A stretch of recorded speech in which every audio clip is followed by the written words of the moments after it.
Hola, bienvenidas y bienvenidos al sexto capítulo del Café I más D más I, el programa online sobre innovación e investigación del proyecto de Ingeniería 2030 de la Universidad Tecnológica Metropolitana, la que tiene por objetivo difundir las actividades de innovación, investigación, transferencia tecnológica y ciencia aplicada desarrollada por académicos y académicas de nuestra casa de estudio. Mi nombre es Carolina Tapia Álvarez y soy la conductora de este ciclo de programas que transmitiremos durante cada jueves de noviembre a través del canal de YouTube de vinculación con el medio UTEM. Antes de presentar el tema de hoy, queremos invitarles a visitar nuestra cuenta de Twitter @ING2030UTEM y nuestra web www.ingeniería2030.utem.cl, donde conocerán todas las novedades que estamos preparando para ustedes. En el capítulo de hoy estaremos conversando con el académico y decano de la Facultad de Ciencias de la Construcción y Ordenamiento Territorial, el señor Víctor Poblete Pulgar. Bienvenido, Víctor, ¿cómo estás? Participando en esta actividad. Y por favor, yo ahora soy académico, yo soy un enamorado de la investigación y lamentablemente debido al cargo a veces no puedo dedicarle gran tiempo, pero igual realmente estoy muy entusiasmado con lo que es investigación y desde el cargo puedo ayudar y colaborar a que se consigan algunos objetivos y eso es lo interesante. Pero ahora quisiera que fuera tratado solamente como un investigador más del querido Departamento de Ciencia de la Construcción. No, por supuesto, sí, lo que pasa es que esto es la presentación que hacemos con todas las personas que estamos en este café, pero obviamente acá, Víctor, tú estás como académico, bueno, y como representante de la investigación, que es muy interesante y que vamos a conversar. Y bueno, y me voy directamente al grano. ¿De qué se trata el área de investigación que estás liderando? Que entendemos busca desarrollar un área en la construcción con nanomateriales. ¿Qué son los nanomateriales? Sí. Bueno, aquí hay algo que es bien interesante porque el tema se llama materiales compuestos, síntesis y aplicaciones.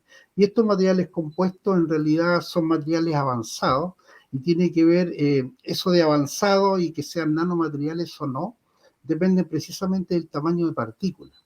Y acá, como son materiales compuestos, estos se utilizan en la industria automovilística, naval, aeronáutica, aeroespacial, electrónica, incluso los deportes. Pero construcción es un ámbito muy importante que está tomando cada día mayor relevancia. Y aquí el material compuesto es algo bastante simple. Se unen dos o más materiales que tienen propiedades muy distintas. Y al combinarlos obtenemos un material compuesto, con propiedades controladas. Y esas propiedades controladas tienen que ver evidentemente con propiedades físicas, mecánicas, ópticas, térmicas. Y allí, dependiendo de esos parámetros, uno puede orientarlos a la aplicación que nos interese. Entonces acá a mí me gustaría en realidad dar a conocer esta técnica desde varios puntos de vista. El primero, idealmente, contarles qué es lo que se ha hecho, qué es lo que estamos haciendo en realidad, cuáles han sido los resultados y cuáles son los desafíos que enfrentamos para los próximos años, teniendo en cuenta que hemos logrado adquirir un equipo de muy buena calidad para cambios realmente relevantes de acuerdo a los alineamientos que debemos seguir en la institución. Claro, justamente, o sea, la siguiente pregunta era, bueno, ¿cuáles eran las aplicaciones? Entonces nos hablaste, ¿no es cierto?, de muchas empresas, específicamente la construcción. Y bueno, ¿y qué se está haciendo específicamente en la UTEM respecto a esta investigación? Si nos puedes hablar un poco más de eso. Sí, por supuesto. Bueno, yo había dicho que habían más o menos, en realidad son tres líneas que hemos ido desarrollando, pero voy a dejar de lado algunas y me voy a centrar fundamentalmente en la que nos interesa, que es construcción. Pero dentro de construcción no solo hablamos de hormigón, no solo hablamos de asfalto y otras cosas, sino que también de otro tipo de materiales que tienen que ver, por ejemplo, con conversión de energía, por ejemplo, celda fotovoltaica, por ejemplo, diodos emisores de luz para ciertas aplicaciones. Y en ese ámbito se han hecho algunas cosas interesantes. Por ejemplo, se ha trabajado con materiales compuestos que tienen metal dentro de una matriz polimérica. Y eso permite la amplitud en realidad del uso de estos materiales, son alternativas a los metales y se basa en ventajas comparativas, dado que estos proporcionan una baja masa, una buena resistencia mecánica, una barrera frente a la agresividad ambiental y permite un material fácil, flexible y económico y sustentable, que es lo más importante porque contaminan muchísimo menos que los materiales convencionales. Entonces aquí han salido artículos, se han formado estudiantes incluso de doctorado, estudiantes de pregrado, con resultados bien interesantes. Pero aquí está lo relevante. Claro, uno dice ya se publicó, pero ¿qué es lo interesante de una publicación? ¿Cuántas citas tiene? Y acá, en este tipo de artículos, logramos establecer una metodología de preparación del material compuesto, en donde se trabaja a alta temperatura y alta presión, y con eso se logran compósitos que favorecen en realidad la distribución del material dentro de la matriz polimérica con propiedades mecánicas realmente extraordinarias. Y allí también hay una interesante artículos que han salido y una interesante formación académica. Pero tenemos un trabajo desarrollado que es súper interesante. Y esto fue hace no mucho tiempo atrás, que materiales compuestos de hormigón polímero. Y se hizo un estudio muy exhaustivo con participación de estudiantes de pregrado fundamentalmente, dos de la carrera de Ingeniería en Construcción y una niña del Instituto, ¿cómo es que se llama? Tecnológico de Zacatepec, eso es, Zacatepec, que es de México, en donde allí logramos desarrollar 3 trabajos realmente interesantes. Y estos trabajos no solo permitían establecer propiedades mecánicas mejoradas, ni propiedades térmicas o acústicas. Claro, todos sabemos que un polímero es más eficiente frente al paso del calor, al paso del sonido, ¿ya? Y evidentemente que superan esas posibilidades, pero lo sorprendente es que dependiendo del tamaño de grano del relleno, las propiedades mecánicas que parecieran ser debilitadas por el hecho de agregarle un polímero a un hormigón, ser mejoradas. Y de hecho, por ejemplo, los ensayos a compresión fueron incluso superiores a la materia original estándar, que era de hormigón puro. Aquí se fabricaron unos bloques de cemento. Hay uno que está en el 5.º piso y estéticamente se ve muy bonito, mejor la terminación por el hecho de participar con un material distinto, muy buenas propiedades mecánicas y ¿qué otra cosa? Propiedades térmicas adecuadas y propiedades acústicas más que adecuadas. Así que es interesante y eso es un desafío. ¿Por qué razón? Porque ¿cuál era la barrera que teníamos nosotros? Conseguir tamaños de grano de los agregados que se entregaban. Y esos tamaños de grano, idealmente, si son de milímetros, no vamos a conseguir ningún cambio en las propiedades mecánicas. No vamos a conseguir ningún cambio en prácticamente ninguna propiedad. Pero si son micrométricos e idealmente nanométricos, allí el cambio es radical, sobre todo en las propiedades mecánicas. Entonces, esos son los desafíos que nos interesan para el futuro. ¿Ya? Víctor, un poco pensando, ¿no es cierto?, en la gente que nos está escuchando, que a lo mejor está interesada en este tema, y los que a lo mejor nunca han escuchado esto, y un poco acercándonos a lo que tú nos has hablado. Específicamente, por ejemplo, este tipo de nanomateriales, tú hablas del hormigón. Si pensamos en algún elemento de una construcción, ¿dónde se podría utilizar y cómo pudiésemos ver en palabras simples la diferencia de lo que tú estás haciendo en esta investigación? Sí, básicamente esto no es orientado a la parte estructural, aun cuando en algunos casos especiales, si manejamos el tamaño de partícula, puede ser útil, pero ahí hay que manejar otro concepto que es el costo, porque probablemente el objetivo de conseguir un tamaño de partícula muy reducido es mucho más caro que utilizar un material estructural convencional. Entonces, eso hay que evaluarlo, va a depender para qué lo voy a utilizar y si vale la pena la inversión, te fijas en ese caso. ¿Ya? Y si no dependiera del costo, Y si los recursos fueran infinitos, que eso sería lo ideal, ¿dónde pudiésemos, por ejemplo, utilizarlo y dónde se pudiese ver esta diferencia con esta investigación que tú estás haciendo? Básicamente en construir paneles para una construcción rápida, por ejemplo, Ya, paneles prefabricados sería ideal, muy altas posibilidades, en bloques prefabricados, por supuesto, para la construcción rápida, porque la estructura la dan los pilares, eso no es problema, pero el muro puede ser de este material, que además es más liviano. Entonces la relación peso-resistencia es mucho mejor que el hormigón puro. Entonces, eso es algo que hay que evaluar, pero evaluarlo in situ, evaluarlo en una construcción piloto, por ejemplo, y hacer todas las mediciones de propiedades térmicas, de propiedades acústicas, etcétera. Incluso el tamaño de poro también es interesante para ver problemas del traspaso de la humedad de un sector a otro. ya, perfecto. Víctor, a ver, te voy a sacar un poco de esto, ¿no es cierto? Y quiero que conversemos de la utilización de los residuos sólidos urbanos en reemplazo de los áridos. Sí, ¿Qué nos pudieses hablar de esto? ya. Aquí viene algo sumamente interesante, y aquí es donde entra este nuevo equipamiento.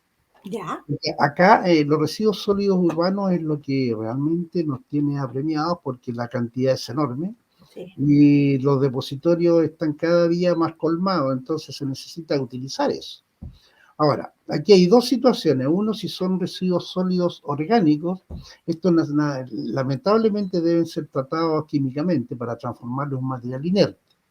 Una vez conseguido que el material sea inerte, ahí viene todo el proceso de molienda para obtener tamaños de grano, que ahí sería muy fácil conseguirlo, por ejemplo, de unos 200 nanómetros, que sería ideal, 500 nanómetros, fabuloso, y con eso podemos conseguir una enorme cantidad de posibilidades, desde bloques de cemento, de hormigón en realidad sería en este caso, y se pueden utilizar también para los ladrillos convencionales podrían ser reemplazados fácilmente.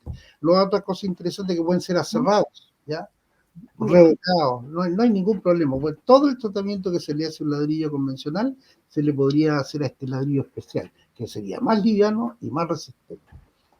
Estamos hablando de partículas adecuadas, ¿no? En el tamaño de grano. Eso es claro. lo interesante. Y por otro lado también están los residuos inorgánicos sólidos, y ahí el proceso y la diversidad es gigantesca. Por ejemplo, el miércoles pasado estuve en un examen de título de un estudiante de ingeniería en construcción, y allí hablaba de estos materiales reciclados donde utilizaban envases de, por ejemplo, el polietileno terestalato, que es de las botellas de bebida, Ya. utilizaba polietileno, utilizaba polipropileno, etcétera, pero ahí reemplazaban al árido, y el árido eran tamaños de grano muy grandes. Entonces, si ahí hacemos una prueba mecánica, obviamente que va a ser mucho más débil el material, porque si estamos hablando de partículas más o menos grandes, dentro del hormigón, la probabilidad de que sean amigables el contacto para que se unan, mediante una situación electrostática, por ejemplo, es remota y se generan grietas, y esas grietas son centros y propagación de grietas. Entonces es muy fácil que ese bloque o ese ladrillo, o sea cual sea el ¿Mm? producto que se realice, tenga una propiedad mecánica muy reducida. ¿Por qué? Porque no se estudia el tamaño de grano. Y eso es lo interesante, que esto nos va a permitir hacer muchas cosas. Y además, lo más interesante ¿Mm? todavía, va a permitir la interacción entre distintas carreras, arquitectura, construcción, todo lo que tenga que ver con la habitabilidad, que tenga que ver con el diseño de, de, o en el caso de edificación, por ejemplo, es algo bien interesante, porque son materiales que pueden ser competitivos. Y allí, por ejemplo, en el caso del hormigón, que ¿Mm? no hemos tenido la oportunidad ni el tiempo de hacer algunas pequeñas mediciones más, porque estaría la oportunidad incluso hasta de patentarlo, porque la calidad del producto es muy buena. Y estamos Víctor, hablando, ¿sí? perdón, sí, justo en esa área, entonces, si pudiésemos adelantar, ¿cuál es el desarrollo que la UTEM ha tenido entonces en esta área de la construcción sustentable? Nos hablabas, ¿no es cierto?, de trabajo con alumnos de pregrado. Sí. ¿Ya? ¿Y qué otro? ¿Y tenemos también alumnos de posgrado en esta área? Sí, acá tenemos dos que fueron colegas nuestras, dos damas, y una fue estudiante de la carrera de químico industrial de Macul, Marcela Díaz, no sé si la recuerdo. O sea, estamos hablando de varias facultades, no solo la Facultad de Ciencia de la Ya, Construcción. ya. Tú dices para trabajar en forma transversal. Claro, un poco estoy pensando en toda la UTEM, si es que cómo han podido trabajar en este tipo de investigaciones. ¿Cómo se ha dado esto? No, hasta ahora ¿Mm? no ha sido muy masivo porque ¿Ya? han sido situaciones esporádicas. Por ejemplo, acá me parece que David Blanco estuvo trabajando con un estudiante en donde se fabricó incluso una cámara para medir propiedades térmicas. ¿Ya? Se hizo eso, se trabajó me parece que con electrónica, pero con la Facultad de Ingeniería. Esto yo pienso que puede gatillar muchas actividades, pero ¿cuáles son los beneficios de tener un equipamiento de esta naturaleza?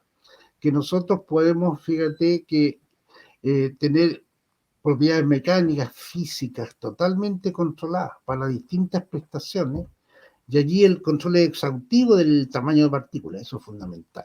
Y los beneficios, bueno, se favorece que los investigadores de la facultad, a través de sus líneas de investigación, publiquen en revistas de mayor calidad, por ejemplo, que la formación de nuestros alumnos de pregrado y posgrado esté conectada, ¿ya?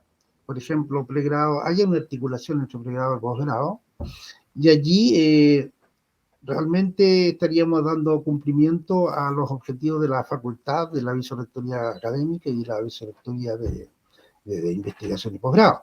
En cuanto a la existencia de dos programas que tenemos en la facultad de Magíster, facilitan esto. Entonces ahora podemos trabajar, podemos incorporar estudiantes porque hay un equipamiento adecuado para hacerlo. Antes había que, ¿cómo le decimos nosotros? A los maestros chaquilla, para conseguir quién me puede hacer tal cosa, o dónde compro un poquito de caucho, por ejemplo, con un tamaño de grano adecuado, o con un esmeril gastarlo hasta conseguir un tamaño de partícula adecuado. En cambio ahora no. Uno puede elegir distintos tipos de materiales y reducirlos al tamaño que uno necesita. Se pueden hacer planificaciones interesantes de tamaño de grano, concentración de material en la matriz, y allí después hacer un sinnúmero de ensayos mecánicos, físicos bueno, físicos y mecánicos fundamentalmente. Y otra cosa también, en el desarrollo de estos nuevos materiales, sobre todo en el área de construcción y arquitectura, estaríamos usando los materiales desechos que conversábamos, los que no Y sirven que para nada. es Claro, justamente, que ese es el eso, problema que tenemos ahora. eso es Incluso lo que, pensando luego el terremoto, ¿no es cierto?, que tuvimos unos años claro, atrás, donde ahí tuvo tanta, hacia el sur, ¿no es cierto? ¿sí? Ahí tenemos muchos residuos, entonces darle una otra vuelta. Exacto. Allí sí, nosotros, claro, tenemos el equipamiento, tenemos las máquinas para hacer, medir propiedades físicas y mecánicas, pero sí vamos a necesitar necesariamente un espacio físico, una especie de galpón, para, no muy grande, porque los ensayos son en pequeña escala. Es para poder ahí acopiar los materiales que se requieran, hacer la molienda y almacenarlo de acuerdo al tamaño de grano, a tipo de material, etcétera, para ir procesando esas situaciones y que se incorporen los académicos y los estudiantes con memoria, eso es lo fundamental.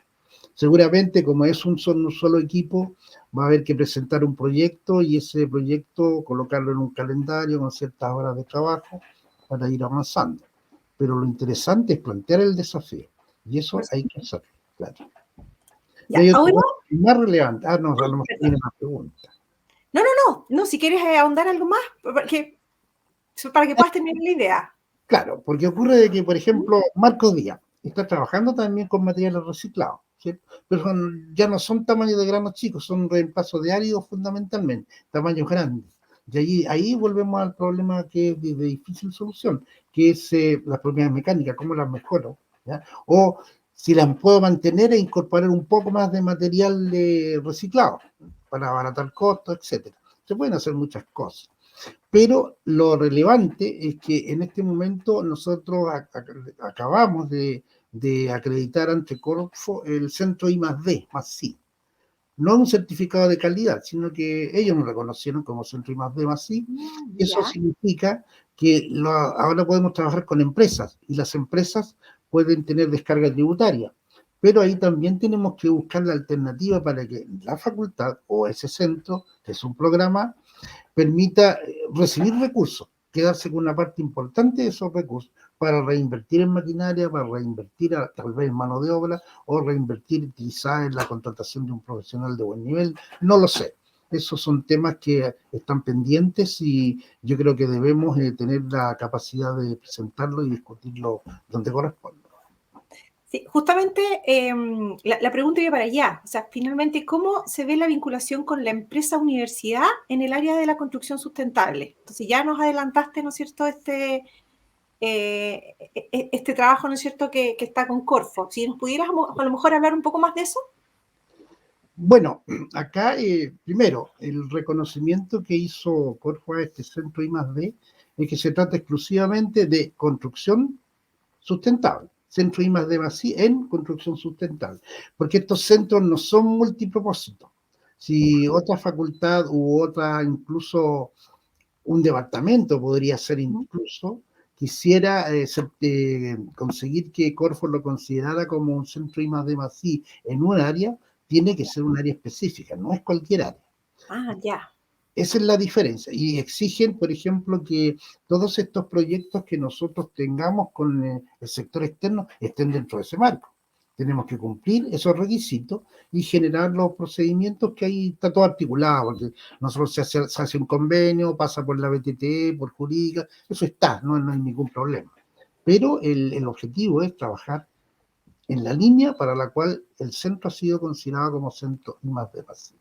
O sea, se vienen muchas expectativas a futuro, ¿no es cierto?, en este ámbito. Claro, claro que sí. Porque imaginemos, tenemos un contrato, podemos tener, ¿para qué nos faculta un contrato I+D+I?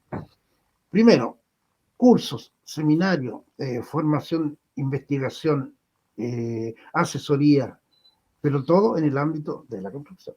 De la construcción. Pero en distintos ámbitos, porque puede ser construcción en minería, construcción en un aeropuerto, construcción donde sea. Todo lo que tenga que ver con el ámbito de la construcción, orientado a distintas especialidades, en energía incluso, medio ambiente de todas maneras. En realidad allí es donde más nos van a exigir que seamos sustentables. Y ahí está lo interesante porque hay una articulación perfecta. Si nosotros tenemos esa posibilidad, un centro, tenemos los recursos, tenemos el contrato con el ente externo, y acá tenemos el investigador que desarrolla un proyecto o una actividad relacionada con ese contrato, está el académico, está el estudiante, o el estudiante de pregrado o posgrado, son efectos multiplicativos increíbles. A veces cuando uno comienza a idear estas cosas y a conversar con los colegas que estamos trabajando, se sueña bastante y yo creo que es lo mejor, soñar un poco, porque es la única manera de avanzar y no decir no se puede. Siempre es posible. Esto no fue sencillo, fue un trabajo muy arduo con don Patricio para poder conseguir este reconocimiento por Corfo.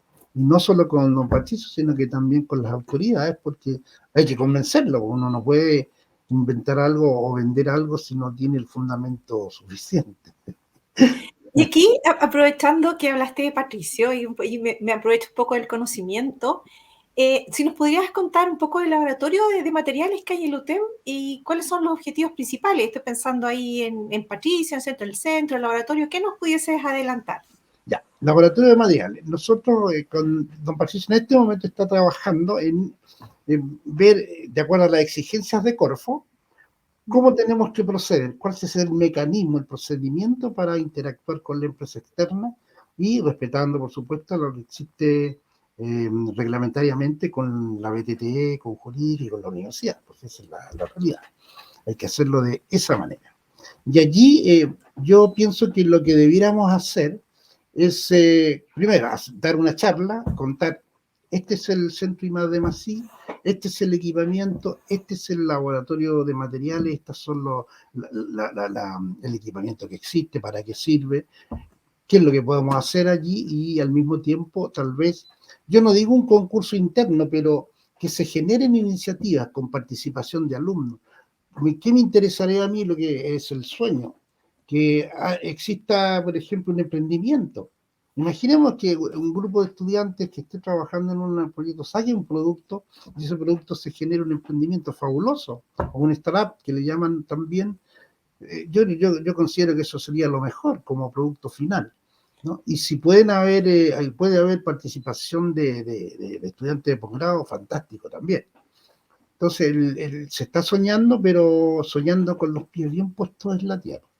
Tenemos todas las ganas y la forma de hacerlo. Y aquí en el equipo está don Patricio, estoy yo, estaría Marcos Díaz, está Pablo Pulgar, también está Susan Seguer, estaría incorporándose. Queremos invitar también a Prevención de Riesgos y Medio Ambiente, porque también hay un área que ellos podrían cubrir, etcétera. La idea es que todos los departamentos de la facultad trabajen en proyectos idealmente comunes. Ahora, si podemos invitar a un académico o un grupo de investigadores de otra facultad, tanto mejor. Pero la limitante es para este centro, no para el laboratorio de materiales, ahí podemos hacer otras cosas, pero para el centro I+D tiene que ser en área de construcción sustentable. Víctor, y ahí un poco, ya estábamos hablando, ¿no es cierto?, qué es lo que pasa aquí en la UTEM, pero dentro de la construcción sustentable, ¿cómo ves tú en el desarrollo dentro del país y afuera, específicamente en esta área? ¿Cómo estamos?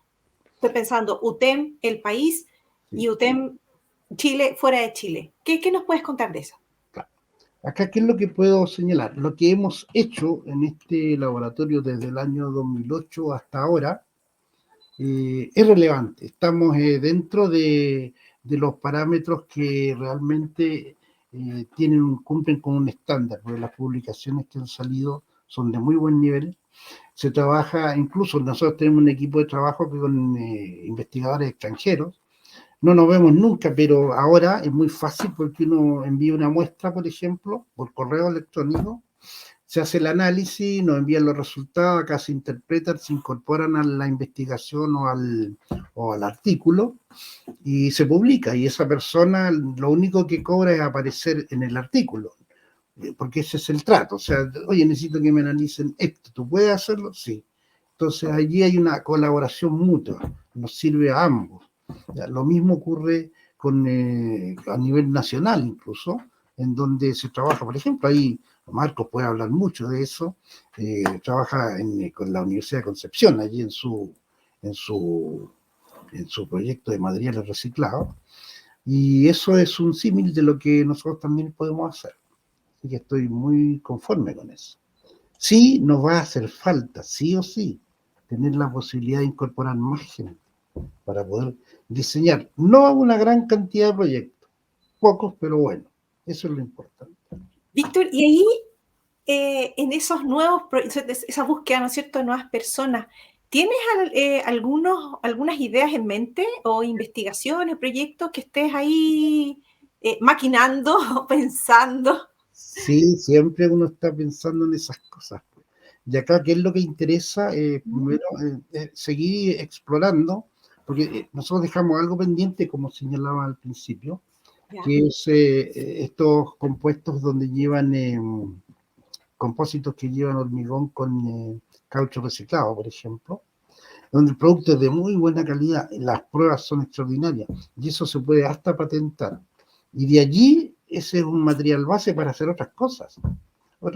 Simplemente continuar ese trabajo e incorporar otras ideas nuevas que precisamente alumnos de pregrado han hecho investigaciones en el área de materiales donde precisamente se requieren estos equipos que tenemos, los materiales que utilizamos.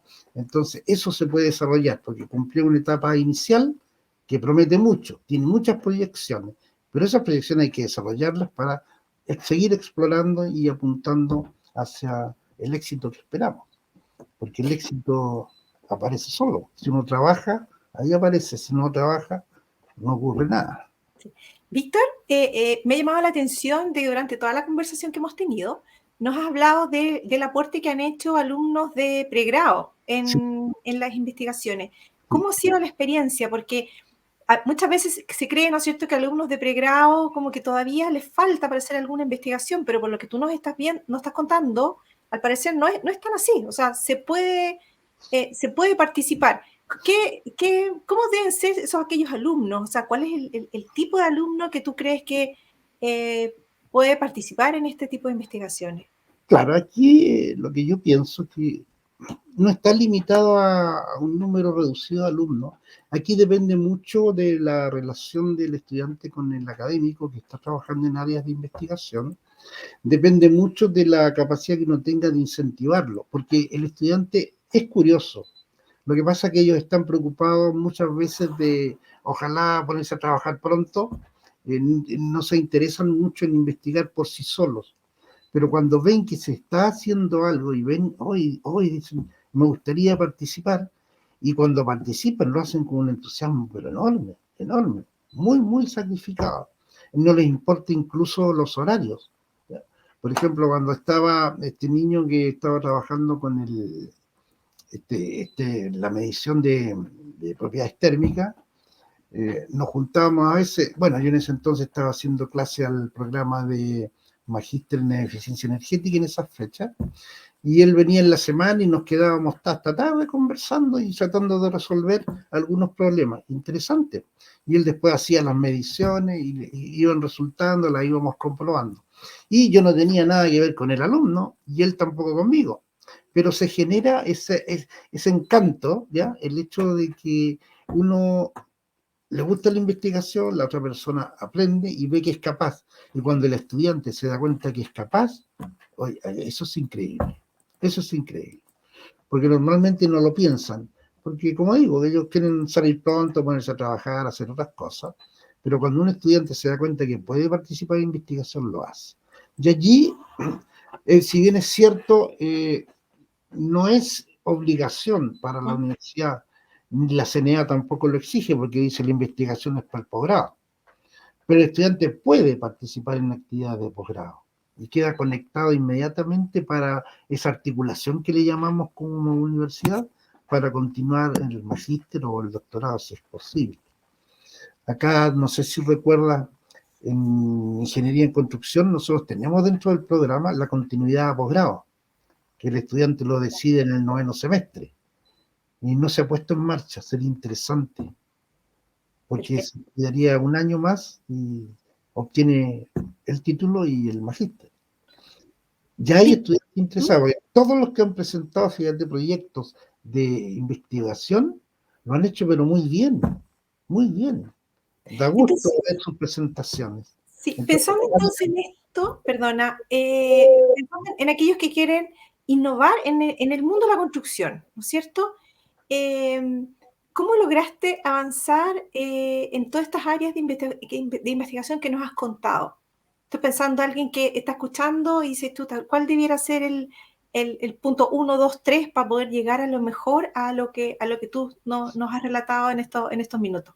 sí, aquí es fundamental y eso yo creo que es un debe que tenemos nosotros, yo no digo como departamento ni facultad, sino que como universidad en general, es el estudiante debe saber cuáles son las líneas de investigación de los departamentos, quiénes trabajan en investigación en los departamentos y cuáles son las actividades que se desarrollan. Ahí está la conexión inmediata, porque normalmente esto sale casi en forma azarosa. El profesor un día está haciendo la clase y habla algo y un estudiante escucha y ahí se da cuenta que se hace algo de investigación. Y a veces cuando tienen que seleccionar su memoria de título, ahí es más probable, hay más interacción, pero siempre es escasa. Ahí hace falta que nos organicemos como institución y como facultad y departamento, de tener claramente que el estudiante sepa, estas son las líneas de investigación del departamento, estos son los profesores que investigan. Entonces, ¿cómo llego ahí yo? Decirle, mira, tú te puedes acoplar o incorporarlos a una actividad definitivamente, si eso no es difícil. Así es Perfecto. que, pero hay que tener el ánimo y el gusto, porque hay personas que no les gusta simplemente, si así decimos. Tal cual. Bueno, Víctor, oye, un millón de gracias por participar en nuestro programa de hoy del Café I más D más I y ayudarnos a difundir la ciencia aplicada en la UTEM.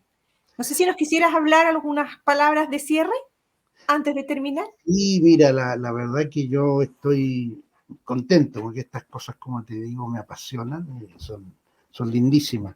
Y yo sé que también dentro del departamento de planificación, el departamento de prevención de riesgo y medio ambiente y el nuestro, hay personas que les gusta mucho esto, se apasionan y a veces no tienen la oportunidad o de decirlo o simplemente no se atreven, porque es normal que eso ocurra.